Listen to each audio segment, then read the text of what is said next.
નવનાથ ભક્તિ રસામૃત અધ્યાય 25 ચિત્રમાં સુરોચન ગંધર્વ સાપ વૃત્તાંત.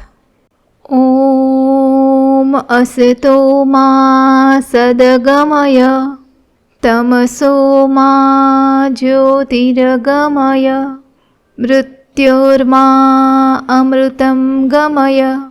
હે પ્રભુ, અમને અસત્યમાંથી પાછા વાળી સત્યને રસ્તે પ્રેરો, અજ્ઞાનમાંથી જ્ઞાનને માર્ગે દોરો, મૃત્યુરૂપ દુઃખમાંથી અમૃતરૂપ સુખમાં લઈ જાઓ.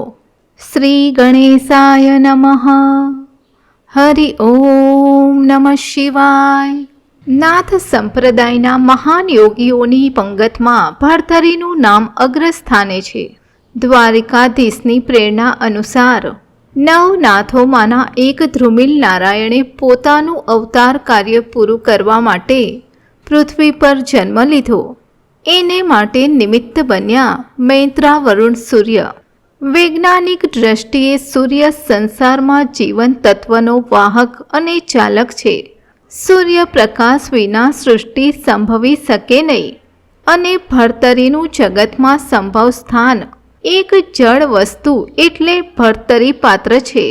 મતલબ કે જળ અને ચેતનના સંગમમાંથી પૃથ્વી પર અવતાર લીધો એક સર્વશ્રેષ્ઠ મહાન આત્માએ, જેણે નાથ પંથની જ્યોત જગતમાં જલતી રાખવામાં અદ્ભુત યોગદાન આપ્યું. આવો એ મહાન જ્યોતિર્ધરની જીવન ઝલકની ઝાંખી કરીએ.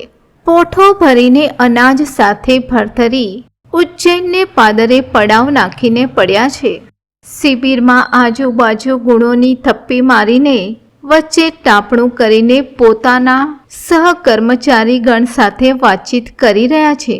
ત્યાં ઘણા જગ્યાના વેપારીઓ પણ ઉતર્યા છે. રાત પડી ગઈ છે. બાજુના જંગલમાંથી કોલા રીંછોનું એક ટોળું ત્યાં આવી પડ્યું અને શિબિરથી થોડે દૂર રાત્રિ મુકામ કર્યો. શિબિરમાં વેપારીઓ ભેગા થયા છે તે જાણીને શિયાળ રીંછો માહો માહે વાત કરવા લાગ્યા. આ બધા વેપારી ધંધાર્થે ભેગા થયા છે, પણ સાવધ રહેવા જેવું છે, કારણ કે ચોર લૂંટારોની મોટી ટોળી ઢાળ પાડવાની યોજના કરી રહેલ છે. તે ધન અને માલ સામાન બધું લૂંટી જશે, માટે જાગતા રહેજો. જંબુક તોડીની આ વાત ભર્તરી સાંભળી રહ્યા હતા. તેને પશુની ભાષા આવડતી હતી.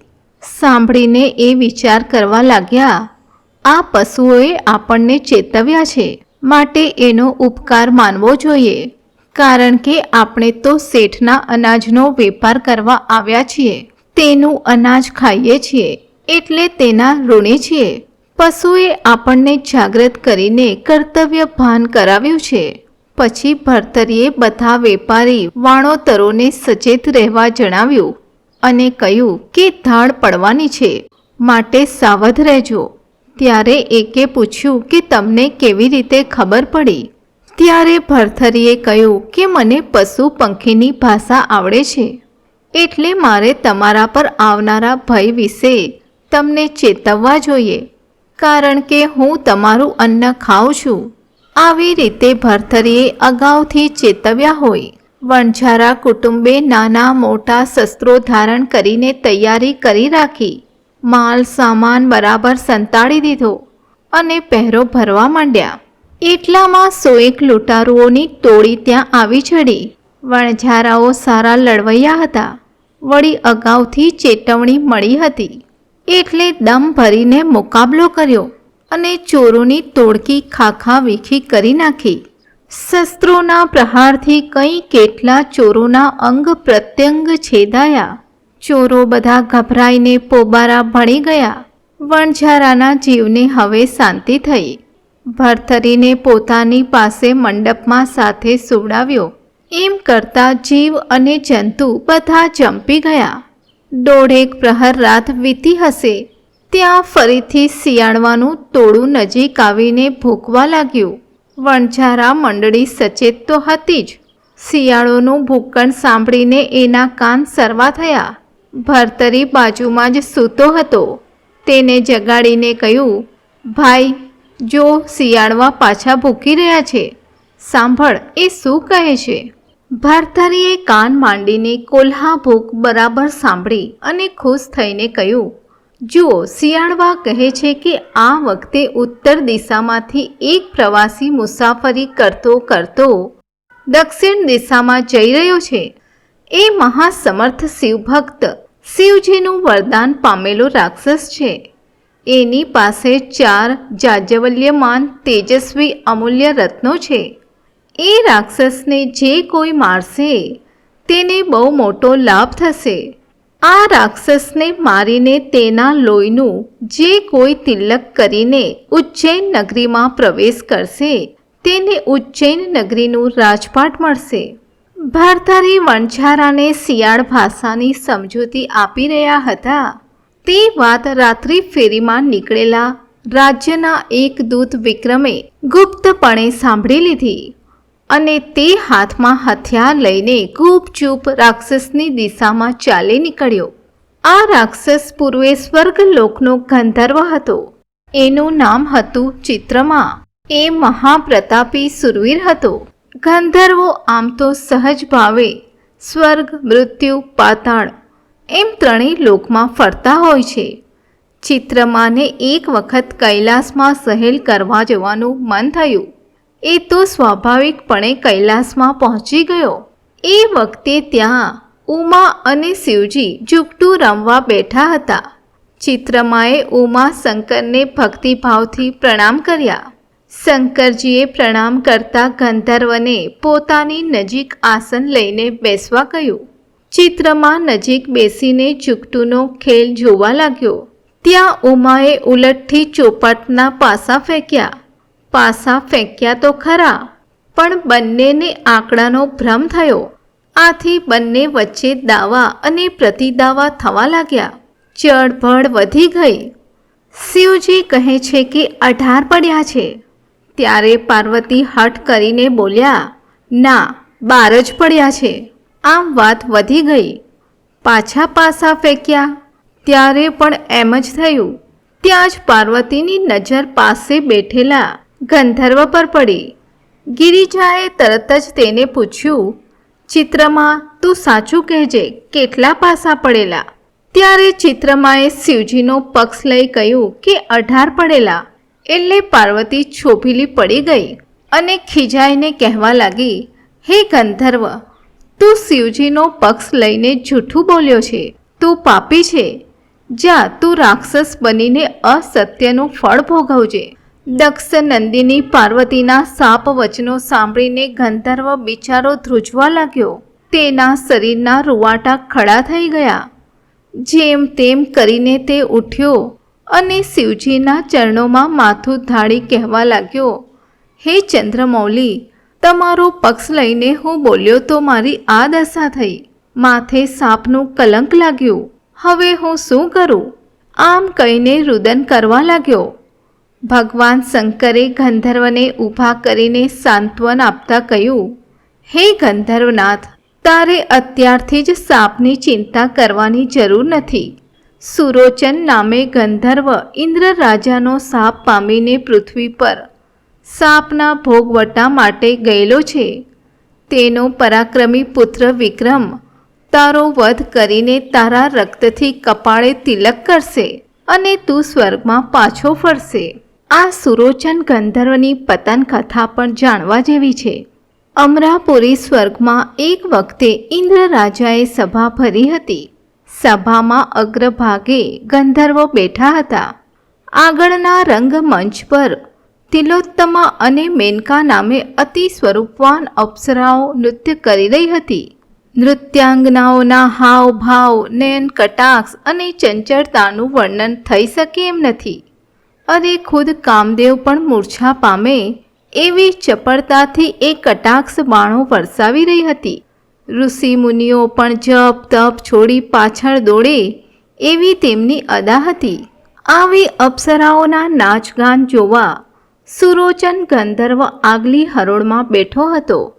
તેનું ચંચળ ચિત્ત મેનકાના મારક અને માદક હાવભાવથી વિંધાઈ ગયું હતું. ઇન્દ્ર સભાની મર્યાદા અને નિયમોની અવગણના કરીને એ ત્વરાથી ઉઠ્યો અને મેનકાનો હાથ પકડીને ખેંચવા લાગ્યો. આ જોઈને ઇન્દ્ર રાજા અતિ ક્ષોભ પામ્યા અને ગુસ્સાથી બરાડી ઉઠ્યા કે આ સભાની મર્યાદાનો ભંગ કરીને અપ્સરા સાથે આવી છેડછાડ કરનાર એ અધમ કોણ છે? એનું સ્વર્ગમાં હવે કોઈ સ્થાન નથી, કારણ કે એ આવા નાચગાન અને રાગ રંગને લાયક નથી. માટે હું શાપ આપું છું કે એ ગધેડો બનીને પૃથ્વી પર પડશે. સભામાં ખળભળાટ મચી ગયો.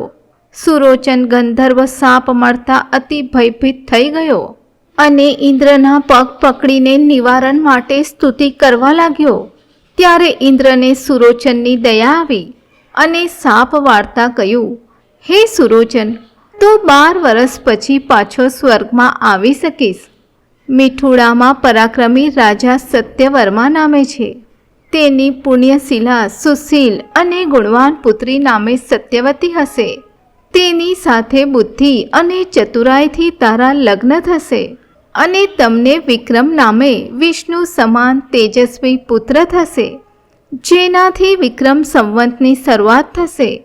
એના પુત્રનું મુખ જોતા તારા શાપનું નિવારણ થશે અને તું પાછો સ્વર્ગમાં આવી શકીશ.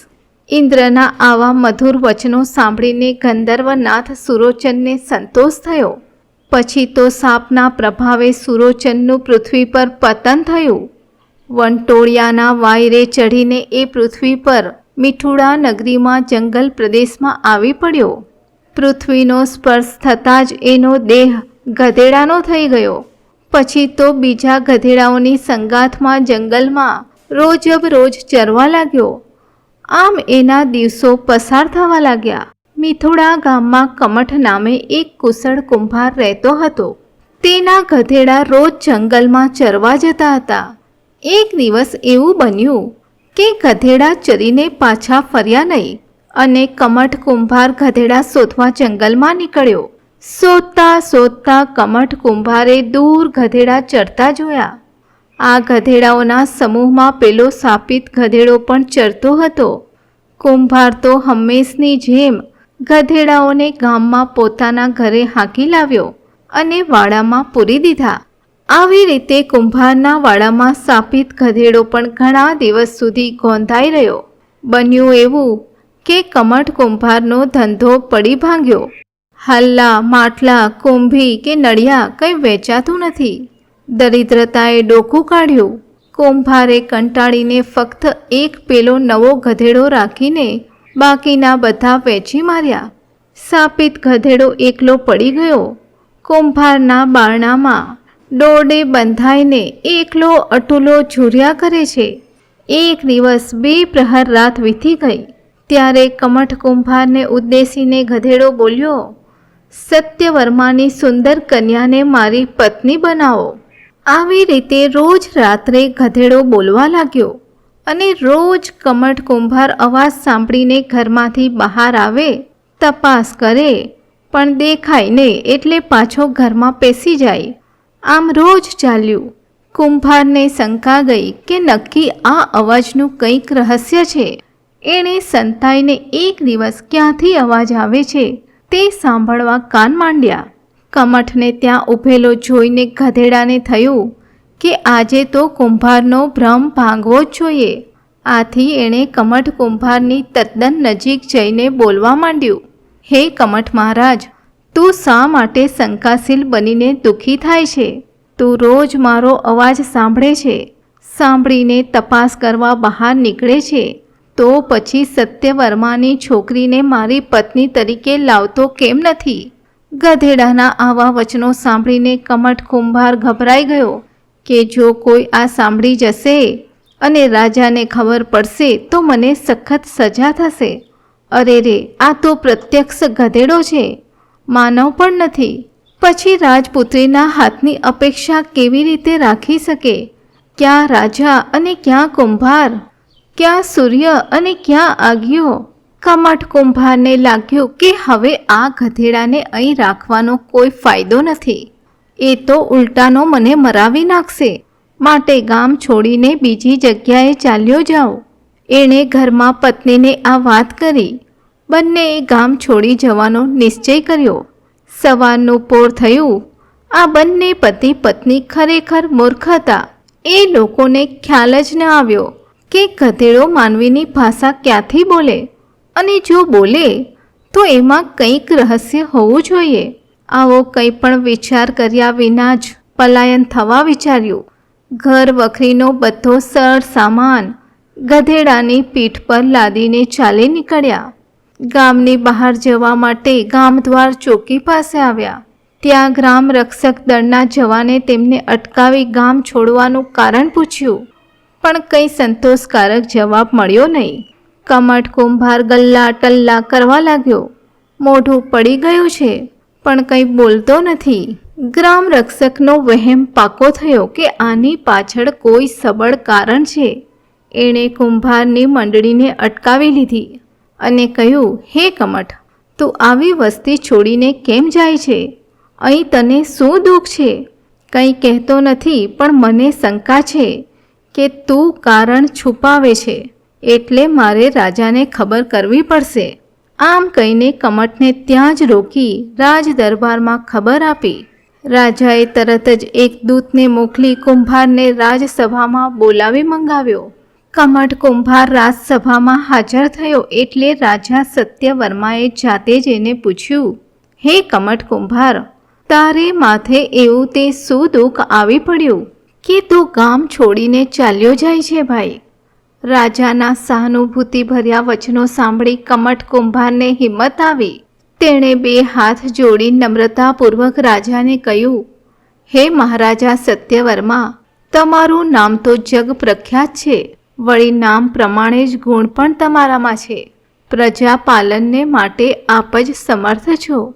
તમારી સમક્ષ હું સાચું જ કહીશ, પણ બોલતા જીભ ઉપડતી નથી. બોલું તો જીવ ખોવો પડે. ત્યારે રાજા સત્યવર્માએ આશ્વાસન આપતા કહ્યું, હે કમઠ, જો બોલવાને લીધે તારા પ્રાણને હાનિ પહોંચતી હોય તો તારો એ ગુનો માફ કરીને તારા પ્રાણની રક્ષા કરીશ. માટે તું નિર્ભય થઈને જે કહેવું હોય તે કહે. જા, હું વચન આપું છું, સાચું જ બોલજે. કમઠે આવી રીતે રાજાને વચને બાંધીને કહ્યું, હે મહારાજ, મારું કહેવું અતિ કર્કશ અને કલેશ કરતા છે. રાજસભામાં બોલતા મને ક્ષોભ થાય છે.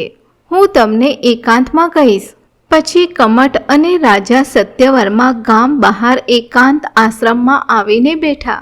પછી કમઠે બે હાથ જોડીને નમ્રતાથી રાજાને કહ્યું, હે રાજન, આપ તો દયા અને ક્ષમાનું મૂર્તિમંત સ્વરૂપ છો. મારાથી કંઈ અઘટિત બોલાઈ જાય તો માફ કરજો.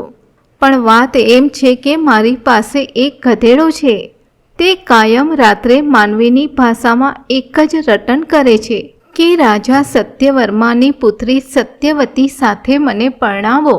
આવી વિપરીત વાણીથી મને બીક લાગી કે જો રાજાને કાને આ વાત જશે તો મારો જીવ જશે અને ઘરબાર બધું જપ્ત થશે. એના કરતાં હું ગામ છોડીને ચાલ્યો જાઉં તો સારું. આવો વિચાર કરીને મેં ગામ છોડવાનું નક્કી કર્યું છે. કમઠ કુંભારની વાત સાંભળીને રાજા વિચારમાં પડ્યો કે પશુઓ હંમેશા વાચા રહિત હોય છે, અને જો પશુ બોલવા માંડે તો એ પશુ નહીં પણ કોઈ દેવતાઈ રૂપ જ હોઈ શકે. પછી પ્રગટપણે કુંભારને રાજાએ કહ્યું, હે કમઠ, ફક્ત આટલા માટે જ તારે ચિંતા કરવાની જરૂર નથી. આપણે પહેલાં એ ગર્ધભના ભાવ લક્ષણ વગેરેની પરીક્ષા કરીએ, પછી સત્યવતીના વિવાહની વાત કરીશું. તું અત્યારે ગર્ધભને લઈને ઘેર જા અને સ્વસ્થ થઈને ધંધો સંભાળ. રાત્રે ગધેડો જ્યારે બોલવા માંડે ત્યારે તું યુક્તિથી એને ત્વરિત જવાબ આપજે કે રાજાને બધી વાતની જાણ કરી છે અને રાજાનો ઉત્તર આવી ગયો છે કે તારા બોલવા પ્રમાણે તને સત્યવતીનો હાથ જરૂર આપવામાં આવશે. પણ તેને માટે એક શરત છે કે તારે આખી મિથુડા નગરીને પ્રથમ તાંબાની કરી આપવી. નગરી આખી તામ્રવર્ણી થઈ જાય કે તરત જ રાજા સત્યવતીને તારી સાથે પરણાવશે. આવી રીતે કમઠ કુંભારને બરાબર સમજાવીને પૂર્ણ સંતોષ સાથે રાજાએ વિદાય કર્યો. આ બાજુ કમઠભાઈ ખૂબ આનંદથી ગધેડાને લઈને પોતાના ઘેર પાછા ફર્યા. ઘરમાં બધો સર સામાન પહેલાંની જેમ જ ગોઠવી દીધો. કુંભાર અને તેની પત્ની ખૂબ શાંતિથી જમ્યા અને પછી સૂઈ ગયા. એમ કરતા રાત્રિના 2 પ્રહર વીત્યા. ત્યાં જ ગધેડો પાછો પૂર્વવત બોલવા લાગ્યો. હે કમઠ, તું જ મારો ઈશ્વર છે. તું મને સત્યવતી જલ્દીથી લાવી આપ. કમઠે રાજા સાથે વાત થયેલી તે મુજબ તત્કાળ જવાબ આપ્યો. હે મહારાજા, મેં રાજાને બધી વિગત જણાવી છે અને રાજાએ ઉત્તર આપ્યો છે કે એની છોકરી સત્યવતીને એ તારી સાથે જરૂર પરણાવશે, પણ શરત એ છે કે તારે આખી મિથુળા નગરી પ્રથમ તાંબાની કરી આપવી. માટે હવે તું રાજાની શરત પ્રથમ પૂરી કરે તો સત્યવતી પછી તારી જ છે. જેવી રીતે દાનવોએ સુરા લઈને સુધા દેવોને આપી તે પ્રમાણે તાંબાની નગરીના બદલામાં રૂપના અંબાર સમી રાજકન્યા તારી થશે. કમઠ કુંભારે પોતાની વાત પૂરી કરી એટલે ગધેડાના રૂપમાં ગંધર્વપતિ સુરોચન હસી પડ્યો અને કહેવા લાગ્યો, આ બાબતમાં રાજાના દિલની ઉદારતા દેખાતી નથી. અરે તાંબાની શું, સોના રૂપા કે હીરા મોતીથી જડવાનું કહેત તો તે પણ હું કરી બતાવત. અમરાપુરી સમાન જળાહળા કરી બતાવત. ઇન્દ્રની સંપત્તિ કહેત તો તે પણ લાવી આપત. રાજાએ માંગીને તાંબુ જ માંગ્યું. કેવો કમનસીબ! ખેર, હવે શું, જેવી જેની મતિ તેવું તે પામે. હે કમઠ, તું જઈને રાજાને ખબર આપ કે તાંબાની મિઠુડા નગરી સ્વીકારવા તૈયાર થઈ જાઓ. કમઠ કુંભાર તરત જ રાજા પાસે પહોંચ્યા અને પ્રણામ કરીને કહેવા લાગ્યા, હે મહારાજા, ગધેડાએ કહ્યું છે કે આજે રાત્રે જ તમે મિઠુડા નગરીને તામ્રવર્ણી બનેલી જોઈ શકશો. માટે સત્યવતીને શણગારીને તૈયાર રાખજો. ગધેડાનું આવું સંભાષણ કમઠને મોઢે સાંભળીને રાજાએ હસીને કહ્યું, ભલે, અમે તૈયાર છીએ. એટલું કહીને પછી કુંભારને ઘેર મોકલી આપ્યો. ગધેડા રૂપી ગાંધર્વે વિશ્વકર્માને વિનંતી કરી. વિશ્વકર્મા તત્કાળ હાજર થયા. ત્યારે ગધેડાએ એને માંડીને બધી વાત કરી અને કહ્યું કે હવે સત્યવર્મા રાજાનો પડકાર ઝીલવા માટે કોઈ પણ હિસાબે તમારે રાતોરાત મિઠુડા નગરીને તાંબાની કરી આપવી પડશે. આ કામ તમારા સિવાય કોઈ કરી શકે એમ નથી. તમે સમર્થ નિર્માણકાર છો. ભલભલાના કામો તમે કર્યા છે તો મારા સંકટનું નિવારણ તમે જ કરો મહારાજ. વિશ્વકર્મા ગધેડાની સ્તુતિથી અતિ પ્રસન્ન થયા અને 1 પ્રહરની રાત્રિ વધારી દીધી. પછી પોતાનું કામ આરંભ્યું. સમસ્ત ગામને તામ્ર ધાતુથી વીંટી લીધું. કોઈ જગા બાકી રહી નહીં. જ્યાં જુઓ ત્યાં બધે તામ્ર વાટિકા ઝળહળવા લાગી. ગામના ઘરો, આંગણા, વાહનો, બધી જડ વસ્તુઓ તાંબાની બની ગઈ. સવાર થતાં જ આખું ગામ તાંબાવળનું જગારા મારવા લાગ્યું. ગ્રામજનો વિસ્મિત થઈને જોઈ રહ્યા. કોઈને આ મર્મની ખબર પડી નહીં. બધા વિચારવા લાગ્યા કે આ શું થઈ ગયું, કેવી રીતે થયું. પણ રાજા સત્યવર્માને આ ભેદની પૂરી ખબર છે અને ખાતરી થઈ ગઈ છે કે ગધેડા મહારાજે એની શરત પૂરી કરી છે. હવે એણે સત્યવતીને વચન પ્રમાણે વરાવવી જ રહી. પણ એને જગનિંદા અને અવહેલનાનો ડર લાગ્યો. રાજકુંવરી તે વળી ગધેડાને વરાવાય, આ ચિંતા તેને સતાવા લાગી. એને મનોમન નક્કી કર્યું કે વચન તો પાળવું જ પડશે, પણ કન્યાને ગુપ્ત રીતે વરાવવી અને તે લોકોને દૂરના પ્રદેશમાં મોકલી આપવા, જ્યાં સુખેથી જીવન વ્યતીત કરે. એને કમઠને આ વાત જણાવી કે તું કન્યાદાન સ્વીકાર કરીને વર કન્યાને લઈને દૂર દેશમાં ઉપડી જા. આ બાજુ કન્યા સત્યવતીને પણ સમજાવી કે તને ગધેડા સાથે પરણાવું છું, પણ એ ગધેડો નથી, કોઈ દેવતાઈ પુરુષ ગધેડાના રૂપમાં છે. કારણ કે સામાન્ય પશુ આવી રીતે એક રાતમાં આખા ગામને તામ્રવર્ણું બનાવી શકે નહીં. રાત્રિના સમયે મિઠુડા નગરી તાંબાને લીધે દેદીપ્યમાન જગારા મારવા લાગી. કમઠ કુંભારે પોતાની ઘેર આવીને સૌભાગ્ય શણગારની થાળ સજાવી, વસ્ત્રાલંકાર આભૂષણોની પેટી તૈયાર કરીને રાહ જોવા લાગ્યો. રાજા સત્યવર્મા સત્યવતીને લઈને કમઠના ઘેર આવ્યા. પુત્રીનું વિધિવત કન્યાદાન કરી ગધેડાને કહેવા લાગ્યા, હે ગધેડા દેવ, મારી કન્યાનો સ્વીકાર કરો અને મને વચન મુક્ત કરો. ત્યારે ગધેડાએ કહ્યું, હે ભૂપેન્દ્ર, તમને ધન્ય છે. તમે ધીરજ અને શ્રદ્ધાથી એક ગધેડા સાથે કન્યાનું દાન કર્યું છે.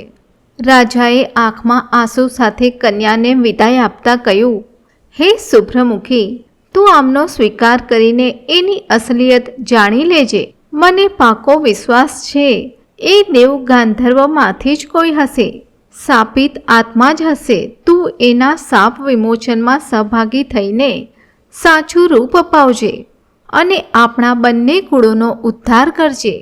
હવે તું કમઠના ઘરમાં સુખેથી પ્રવેશ કર. સત્યવતી પિતાને પ્રણામ કરીને કુંભારના ઘરમાં પ્રવેશી અને અંદર જઈને ગધેડાને પસવારવા લાગી. પછી કમઠ ગધેડાને રાજા પાસે લઈ આવ્યો અને કહેવા લાગ્યો, મહારાજા, આ જમાઈ તમારી કન્યાનું પાલન કરશે. આ સાંભળી ગધેડાને વાચા થઈ. એણે રાજાને કહ્યું, હે રાજન, ભાગ્ય બળે હું તમારો જમાઈ થયો છું.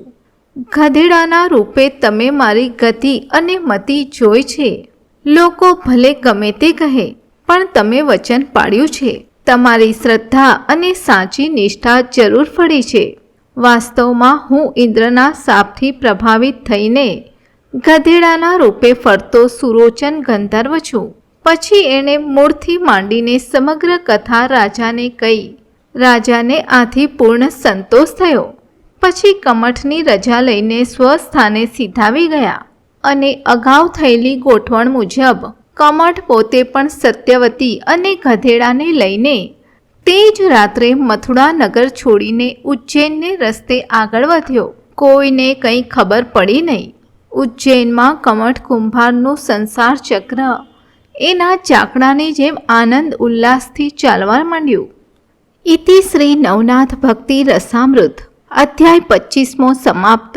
જે કોઈ આ અધ્યાય ગાય, શીખે અથવા સાંભળે તેના પર ભરથરી નાથની કૃપા ઉતરશે અને તેને હંમેશા માનવ યોનિમાં જન્મ મળશે.